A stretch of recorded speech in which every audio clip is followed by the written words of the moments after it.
Technology coming to the farm that can save you labor can also maybe save us water and make utilization more efficient. That's what we're talking to with the CEO of Farm Blocks in this episode of The Business of Agriculture. Hey, Damian Mason here with a question before we hop into this episode of The Business of Agriculture.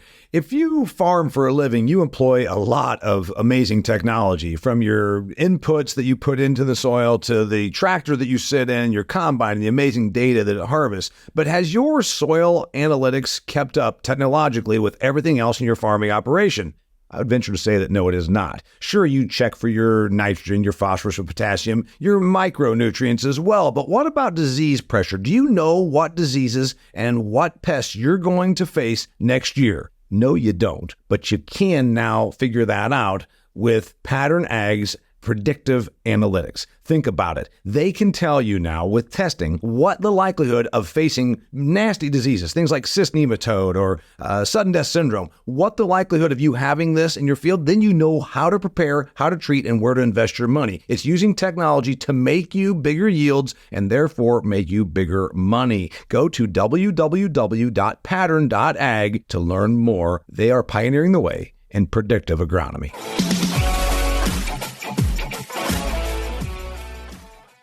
Hey there, welcome to another fantastic episode of The Business of Agriculture. I've got a good one for you today. You know, I get pitched about a lot of different companies, and you might remember if you go back and listen a few months ago, I released an episode called Ideas Agriculture Can Use and Ideas Agriculture Should Lose. I was not being mean, but I shot that episode and I said, you know, I've got a stack. Literally, I had a stack of pitches on my desk from PR firms telling me about companies that could, reduce cow burps, and companies that were going to take.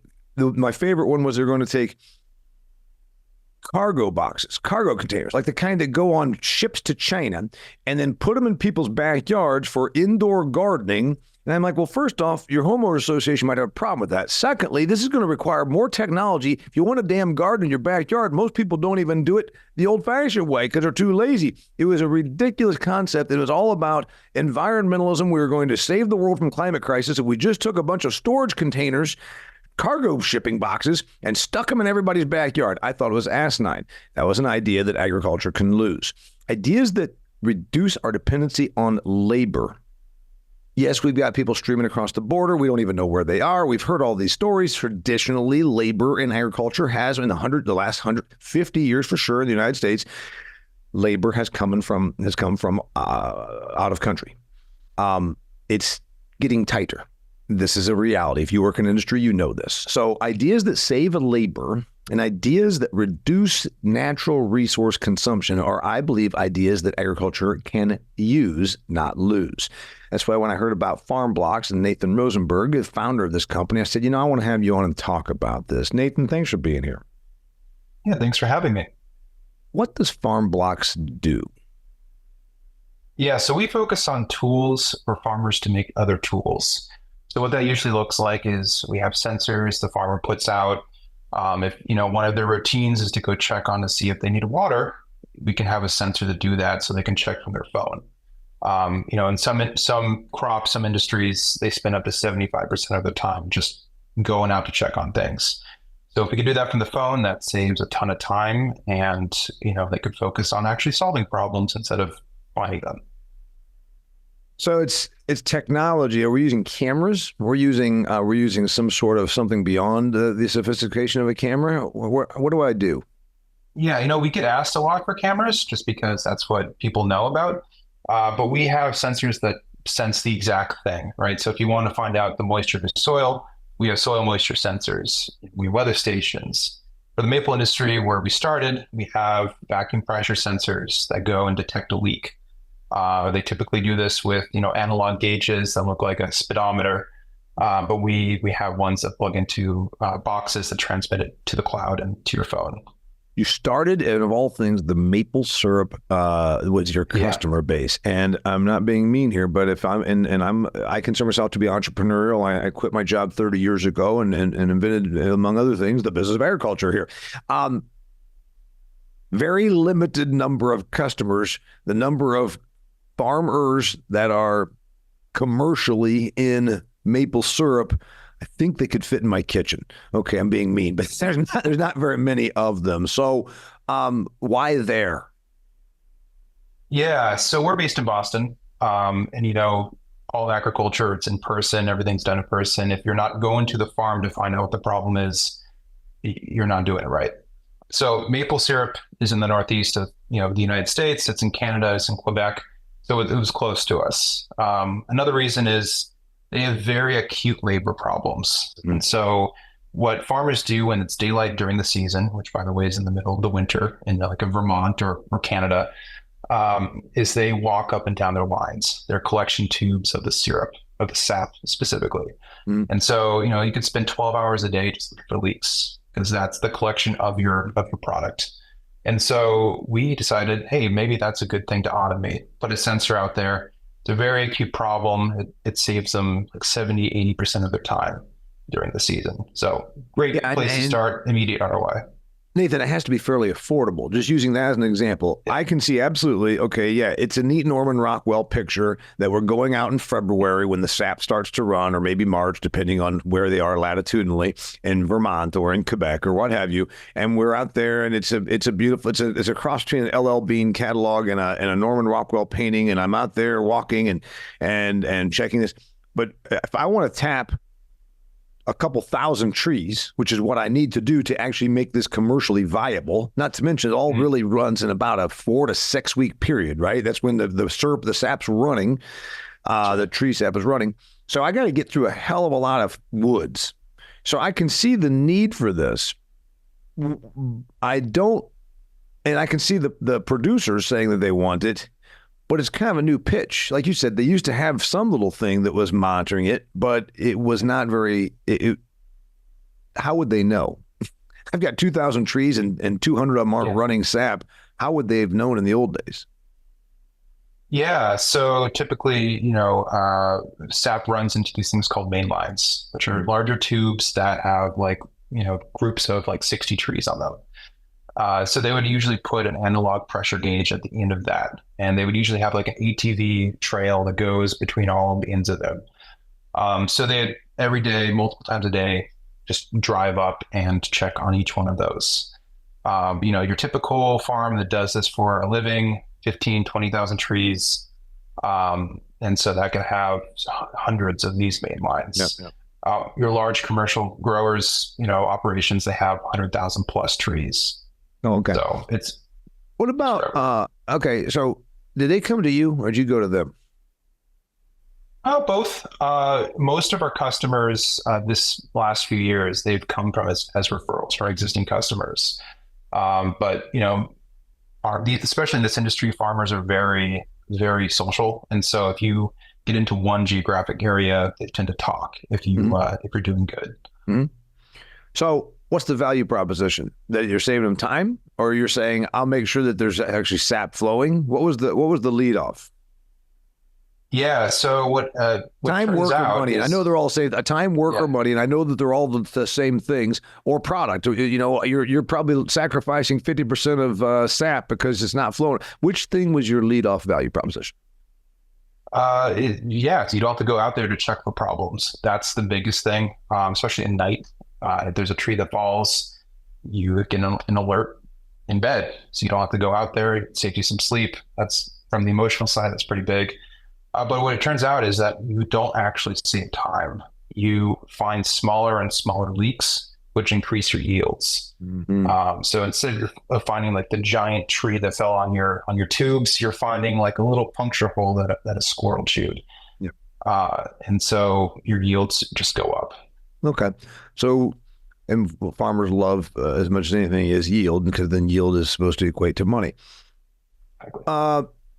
If you covered every maple syrup farm, you still would have not. And by the way, how do they buy this? They buy this from you, or is it a subscription? It's both. So they own the hardware, but we charge an annual subscription fee for the software. But if they don't like that, or they trying to get a financial package from their bank, they can just buy it outright. So with a perpetual software license, just much higher. Mm-hmm. Yeah. So that seems to me where much of technology is going, particularly, in ag, but maybe everywhere. the subscription concept, the subscription platform. So I use your stuff, but then I also pay you. Is that meeting resistance? Because there's farm people that complain that it's this way on my tractors and it's this way with this and this. What do you hear? Yeah, so most people have gone for the subscription model. The reason being is that it's a much lower upfront cost, and so if we go with that on our side, it's we can sell you the hardware almost at cost, and then charge for the software on top of that per year. So we could spread it out over 5+ years. It's great for the producer. It's less money now, less risk. And, you do have to pay something every year, but it's a little bit easier. And there are those who, do a bunch of sensors or just don't like paying subscriptions. And so we support that too. But we bundle the software in for a little higher upfront cost. Nathan, I want to hear a lot about the money, and I want to get way into the future, because I think that I'm going to be witty here. I believe you've barely tapped the potential market. See that, listener? Tap. Yeah. Maple flow. So anyway, I want to hear about where we can go, because I think the big one is going to be on water, and I want to get into that. Before I do, I want to ask you, my dear listeners, if you are in the Midwest and you produce corn and soybeans, which we do a lot here, I'm from Indiana, or even wheat, the evolution agronomic strategy from Redox Bio-Nutrients is a new way of thinking about how to get more with less. You know what? Commodity prices are down. We are hearing this. Cost of production exceeds right now the actual value of the product. If you were selling on a cash market, we got a little bit of skinniness out here. So why don't you figure out how to use products that can allow you to get more using less? That's what we're talking about with Redox Bio-Nutrients. They get more with less through ultra-efficient plant nutrition and superior biostimulants. Redox is a family-owned and operated business out in Burley, Idaho. I went and saw their headquarters last winter. It was fantastic. 30 years of success. They've been around for 30 years. Throughout the U.S. and abroad, their Pathway program combines flagship products like Mainstay SI and Banks with breakthrough nitrogen optimization using their new RDXN technology. You can find out more, including detailed information and agronomic context. They've got plenty of agronomists on staff there at Redox. Go to redoxgrows.com/Midwest. redoxgrows.com/Midwest. On the money side, being very frank, you're a business guy. You founded this thing. You're a technology person. You're a business-minded technology person. You're not just. I'm sensing you're not just the pointy-headed nerd that can that has to sit and geek out on robots. So you're also a business person. If you get every acre of maple trees from Vermont to Quebec to Ontario, you're still not going to make it big because there's just such a limited amount there. So you've got visions to go elsewhere. Your company just got an infusion of cash. You are using outside investor money, or yes. You can tell me a little bit about that. Where does it go? Why does a person? And by the way, who is investing in you? You don't need to tell me the names, but what types of investments are coming in, and what's their reason? What do they see, and what do you tell them? What do you tell them to get them to invest in farm blocks? Yeah, no, that's a great question. So you're right.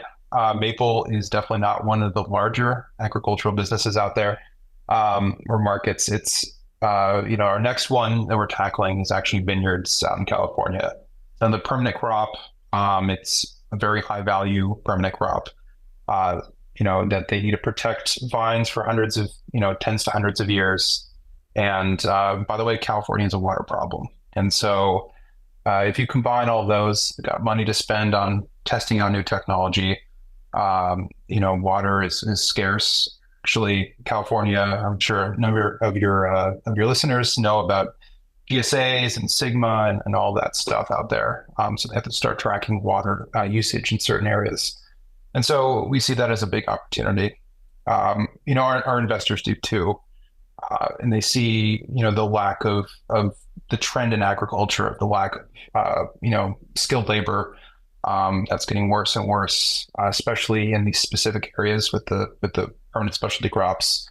I think Napa has the highest salary of any agricultural area in the United States. It's like over $100,000. And so we see all those trends. Our investors do too. And, why not tackle the labor problem? So for first off, yes, there's certainly labor issues, and then labor is very costly in California, as is everything from gasoline to electricity to, and then also there's the water issue. So you've got labor and water, so you're helping them with those two different things right there, and then also that's where there are vineyards. I understand all of that. If the pitch is we're going to be more efficient with the utilization of the natural resource H2O, why don't the irrigation companies tackle this? It seems to me they have. I mean, we're probably they are, and I'm not being mean to any of the irrigation companies. They're probably using technology that, so you're not just flinging unnecessary gallons out there. And from an agricultural standpoint, they're probably putting the water more where it needs to be, et cetera. So, where did you have to come in that this wasn't already being done?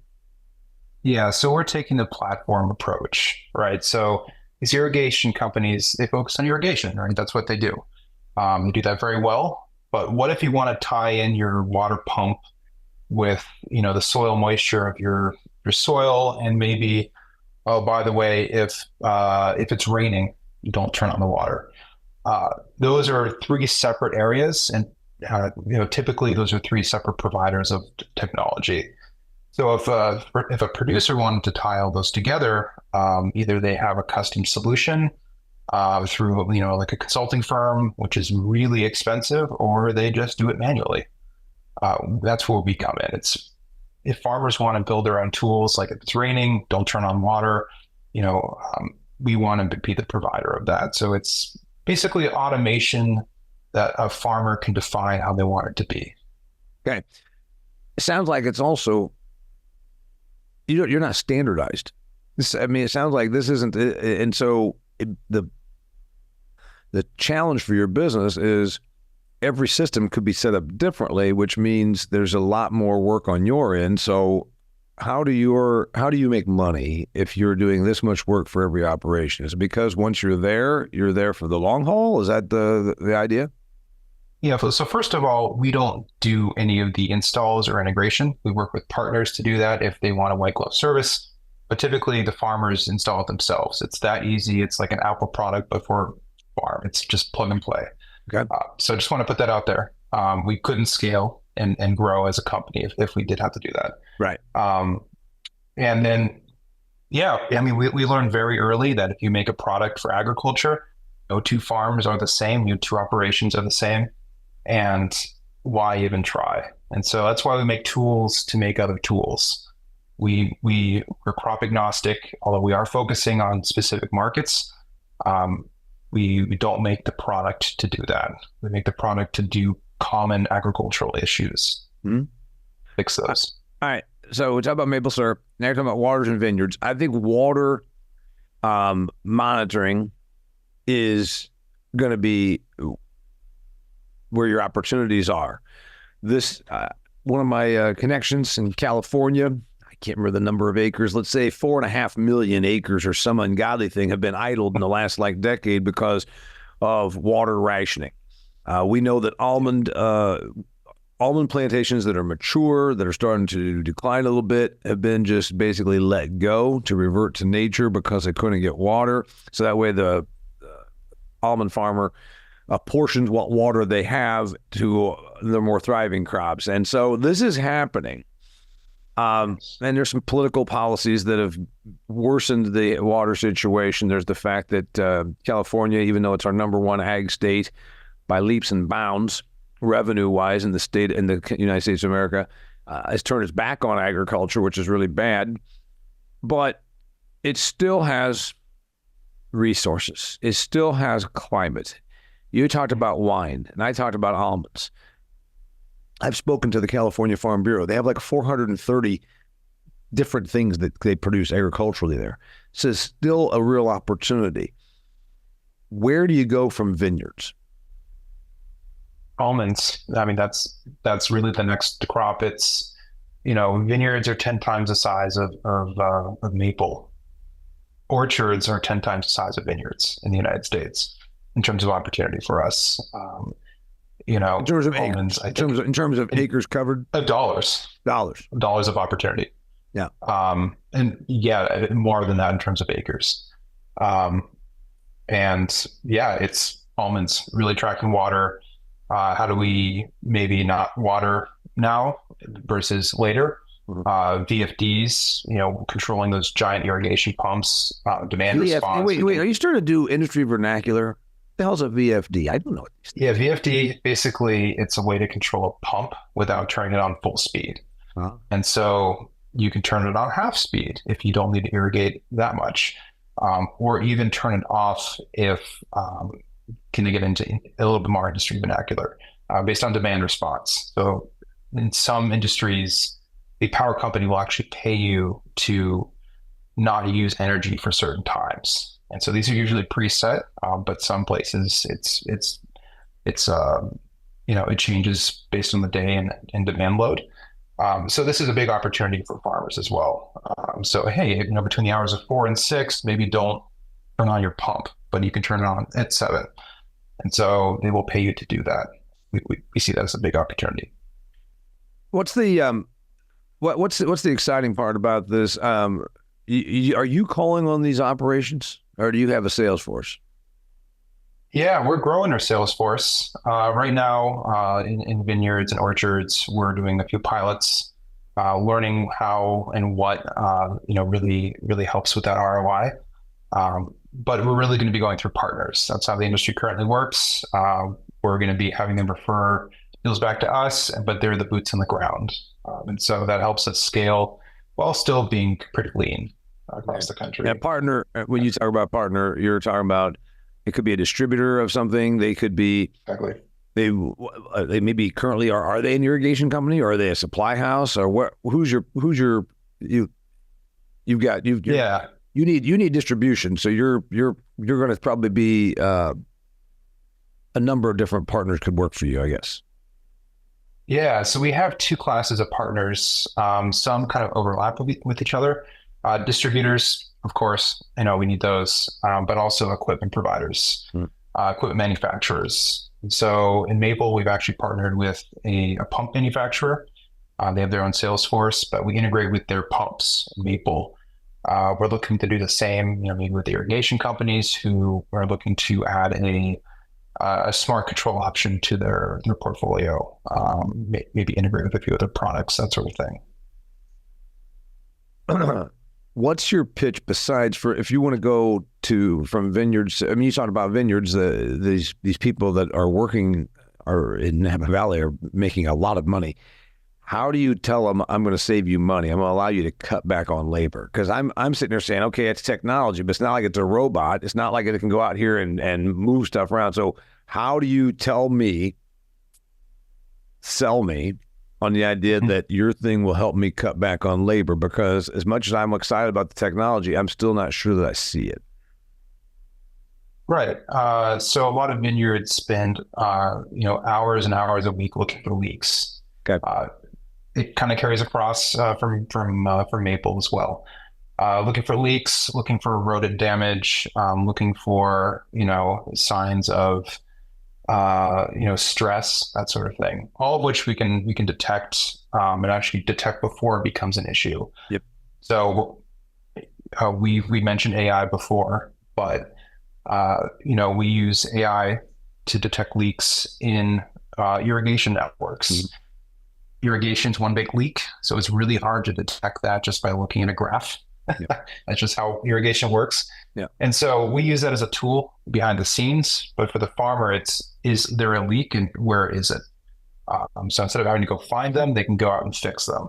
So we're trying to better utilize our existing labor force to actually boost yields and find problems sooner than they would normally. Got it. If that makes sense. Yeah, it does. Okay, so on the monitoring of that stuff, is there, once you've monitored their water, that's where the monitoring ends. You're not monitoring the crop conditions, all that stuff. That's for their agronomy people to take care of, right? That's right. We might get into that, but we're looking for real-time, where real-time data has the highest value is how I like to put it. Got it. All right. I want to ask you a few more questions about the business, and I want to ask you some of your lessons you learned since you're a non-agricultural person that came into agriculture. I want you to give me your big takeaways because they'll always be informative for the people that listen to this who are ag professionals, many of whom have been in this business their whole life.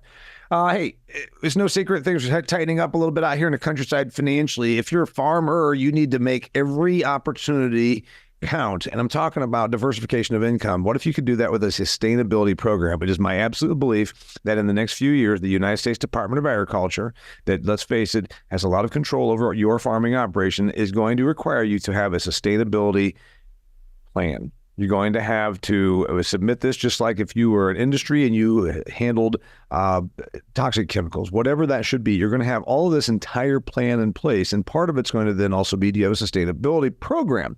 I believe that's where things are going.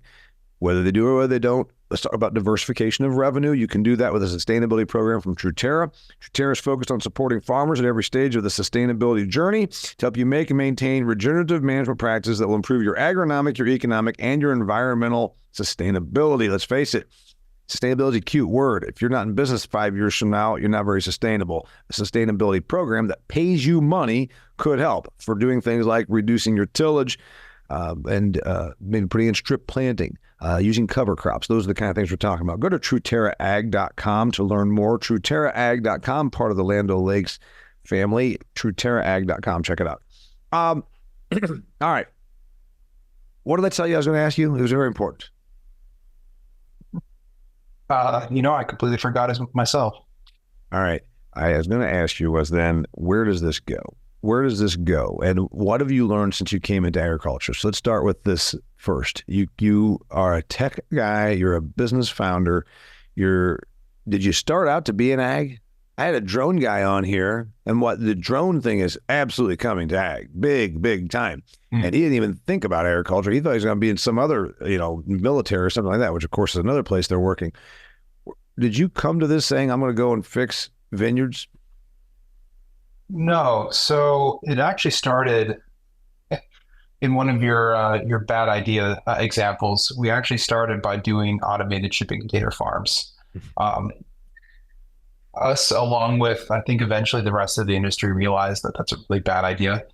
If you have to pay for the sun, that's probably not a great thing, not a great business model. So we went down that path a year and a half. We learned a lot. We were trying to make them for farmers to have income in the off season. And so we met a lot of people and we realized, besides weather, which is if farmers can control weather, that would be amazing. The second biggest thing on their minds is labor. And we can just do really simple things to help immensely with labor.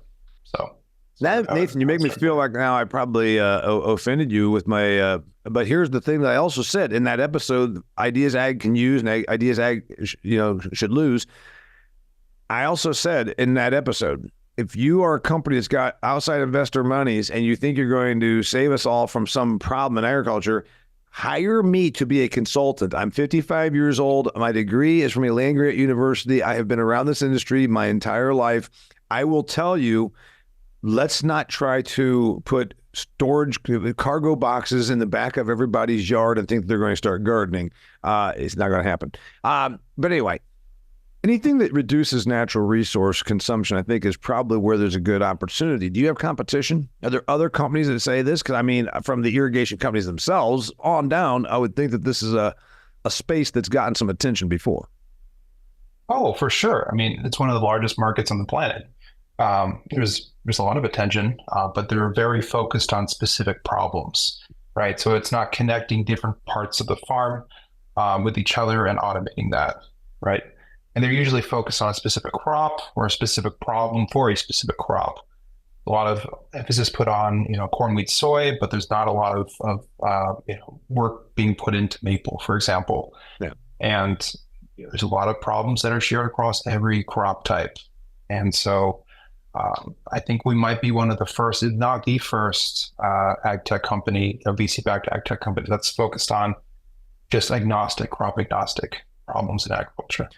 So my perception is that if you said the words ag tech in the year 21 or 2, maybe still in 23, money got dumped at you. It's my perception that in the last 12 months, this has dried up. And maybe it's because the entirety of agriculture was in a very super upcycle. And so when ag's in an upcycle, the money that comes to ag seems to flow more, which is, am I right? Is that where things are?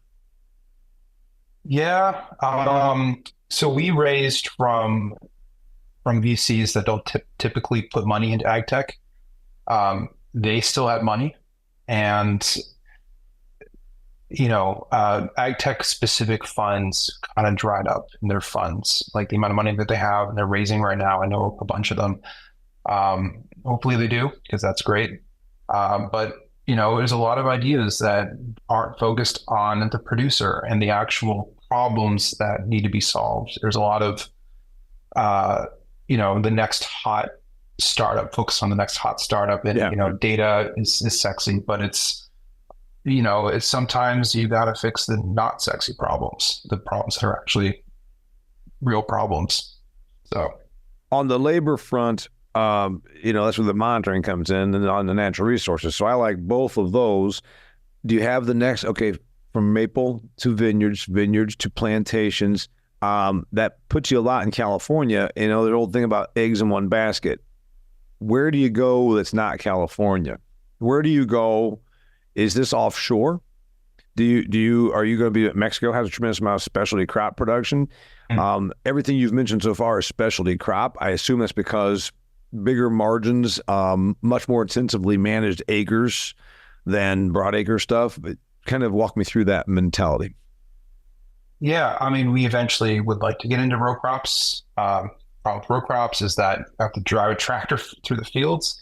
And if you put an electrical box out there, you kind of have to dig that up first. So that's a product problem.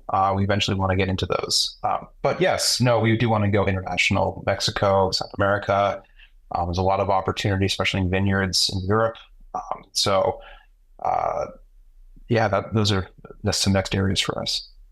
What's the company look like right now? Give me an entrepreneurial check-in here. You started this when? We started this at the beginning of 22. Really the worst time where you could start a tech startup, but we learned a lot of things sort of before we went for those VC dollars. Right now we're 9 full-time people, and over the next 18 months, we're going to be actively pursuing going into vineyards, orchards, growing in the maple space.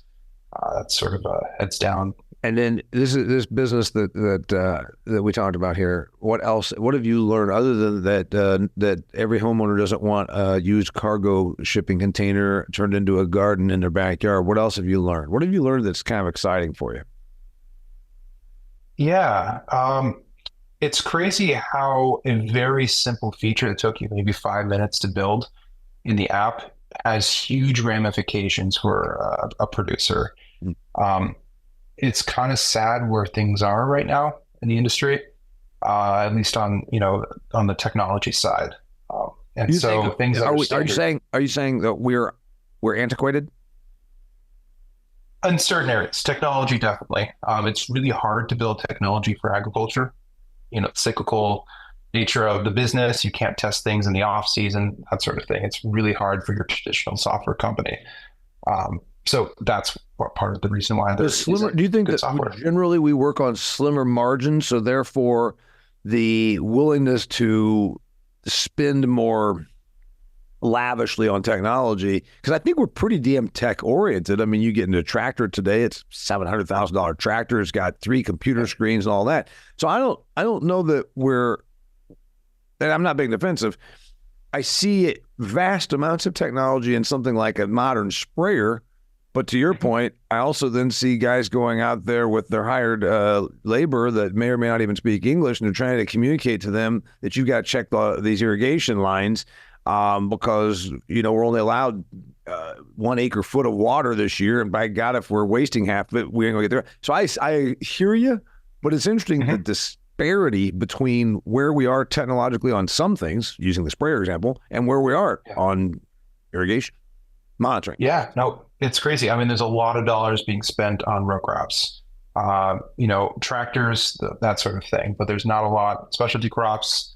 And especially nothing around, software or anything that's high technology outside of tractors. There's a lot of money being spent on that, or chemicals, but so smart technology. There's not much. Mm-hmm. What about, and this is in the last couple of questions here, on an environmental standpoint? I've been saying this, the Uglala Aquifer, we've been tapping it out for 40 years. I've been telling everybody, they don't like to hear it.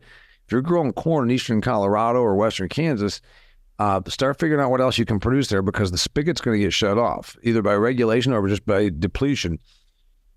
I think a pitch that saves labor and natural resources still has a lot of opportunity.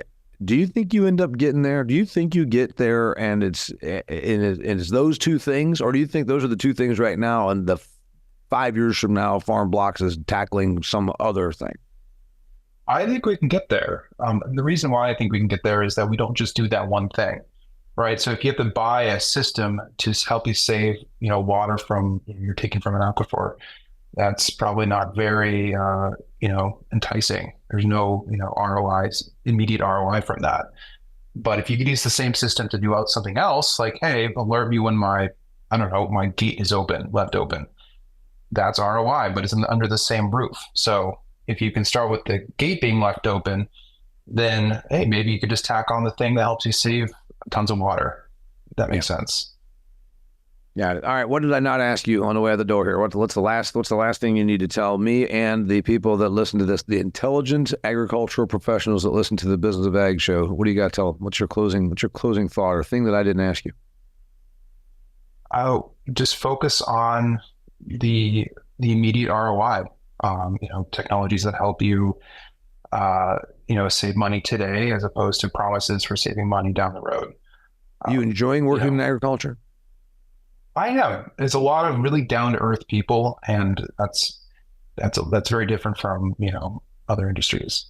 Well, and as I often point out, the person that lives in the suburbs of America that thinks it's some guy out here in his bib overalls with his pitchfork. Unfortunately, there are still a few of those people around. But imagine if you're talking to someone that's got 100,000 maple trees or 500 acres of vineyard in Napa Valley. You're talking about a business owner, and a lot of people, that's a surprise to them.